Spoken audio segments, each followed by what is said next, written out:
Au Bénin, les militaires qui ne veulent plus de président talon sont bien plus nombreux qu'on ne le croit. Ce n'était pas un groupuscule, ils étaient nombreux. Et la réaction de la France et du Nigeria montre clairement que la menace était bien plus sérieuse que ce que les médias de propagande ont voulu laisser croire. La France a elle-même admis avoir transmis du renseignement et des données au Nigeria pour permettre l'envoi d'avions bombardés contre les militaires béninois. Et tout ça pour soi-disant 17 militaires ou un camp militaire? Non.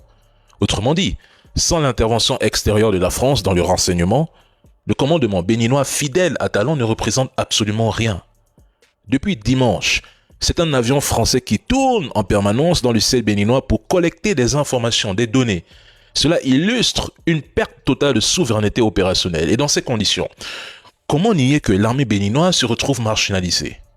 Sans l'armée française, le Bénin ne peut pas sécuriser son propre territoire. C'est d'ailleurs pour cela que les soldats béninois tombent au nord. Ils n'ont ni drone adapté, ni formation tactique solide.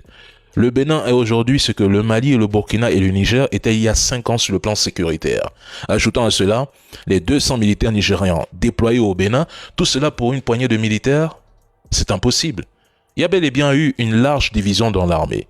Depuis dimanche, ma conclusion ne change pas. Ces militaires se sont révoltés pour des raisons légitimes que l'on cache au peuple. La situation sécuritaire au nord est catastrophique.